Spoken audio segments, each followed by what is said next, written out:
When I was like 21 years old, I had a company. I started a company with some friends, and it was a production company, and we were doing like video production and post, and we started making money for the first time.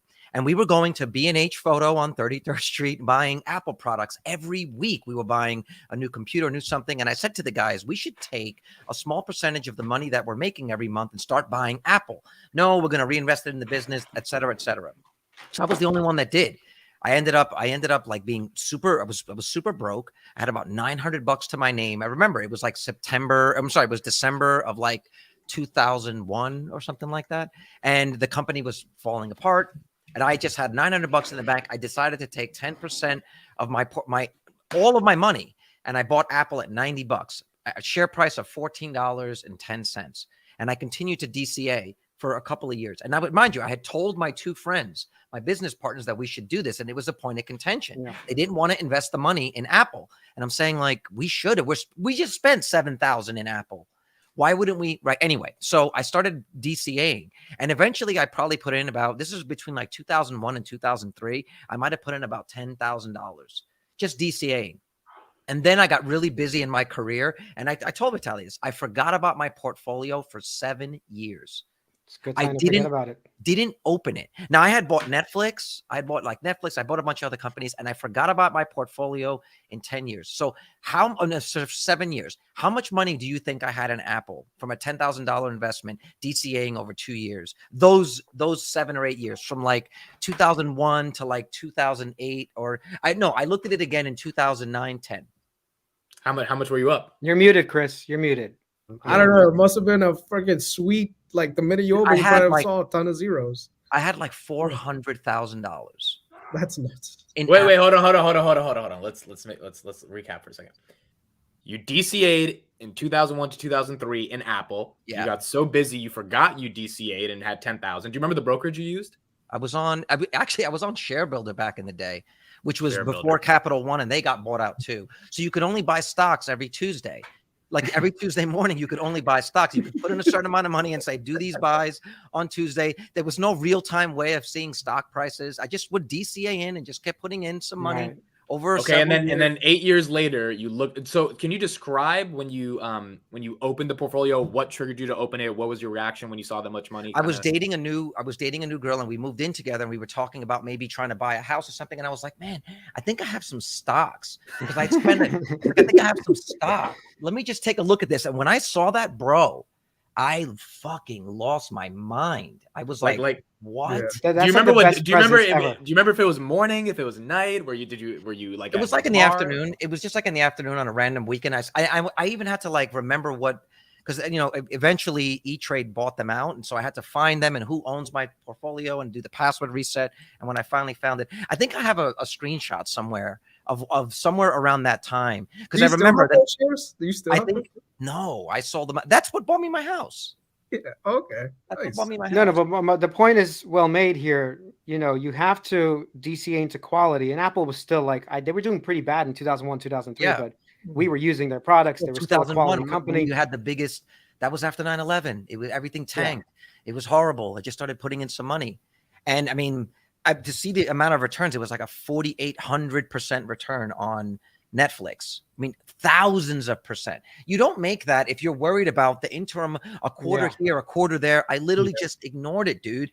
Like, it's like, it seems to me like you want to make the money, but you want to call your shot. You want to make the money exactly the way that you want to make it. Like, I want to do this call that's going to get me this. It's like sometimes you can be wrong, and just like you can be wrong or think you're wrong by holding a stock through a really tumultuous period, and then they have a breakout quarter, and you get to participate in it.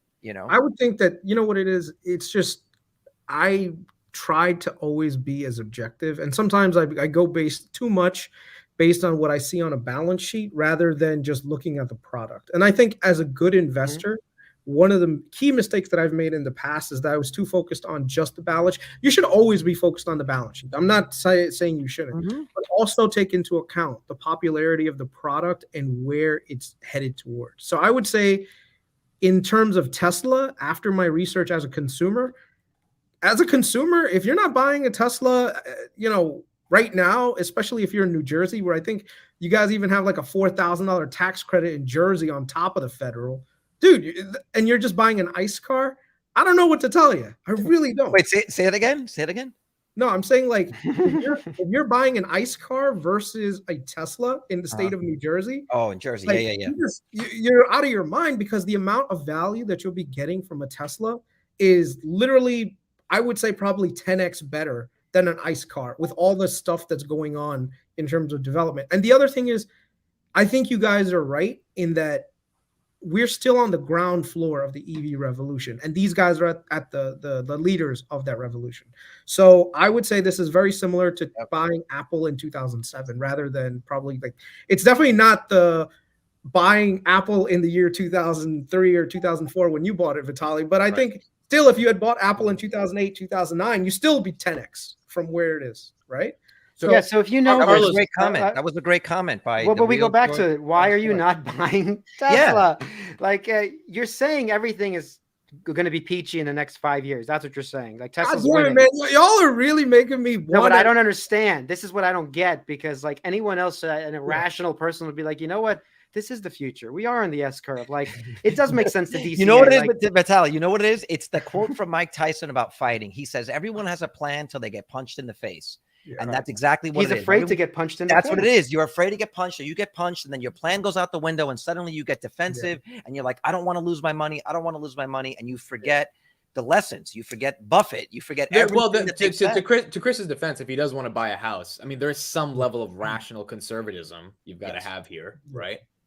And so I mean, but this guy's gambling on shitty spreads left and right. They're not shitty spreads, all right? Trust me, my spreads have made more money than my. Whoa! This is a family. We want to bring up a bank account here. No, look at it.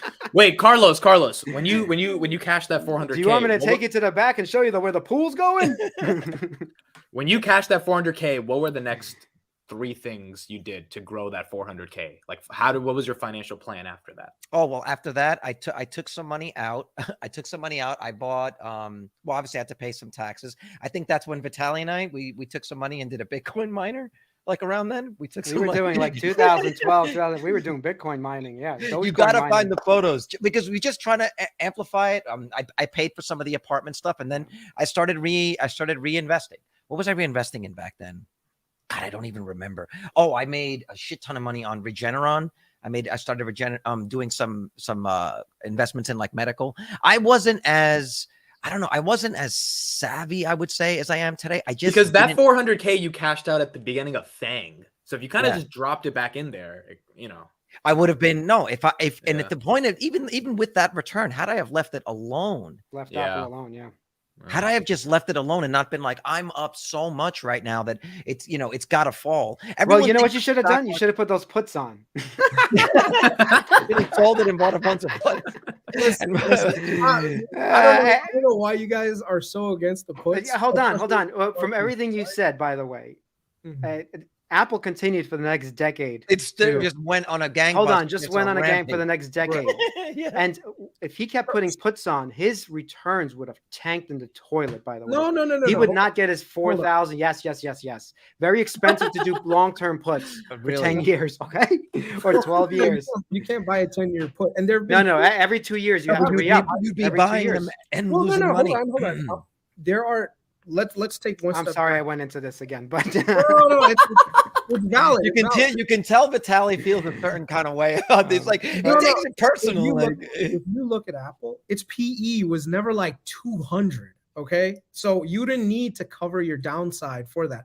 Remember what I said to you guys: if the valuation goes way beyond what the norm is, then yes, it's a good idea to buy a put. But right now, like I told you, if for a Tesla at a 30 PE that's still growing at 50% year over year, you don't need to buy puts. But I think it's a 20-something PE now. It's not even a 30 PE. I think it's 32 last time I checked, right? But we could take a look. But if your position, especially if it becomes such a large part of your portfolio and it's so highly valued that it has to be completely perfect, that's when buying a put is not a bad idea.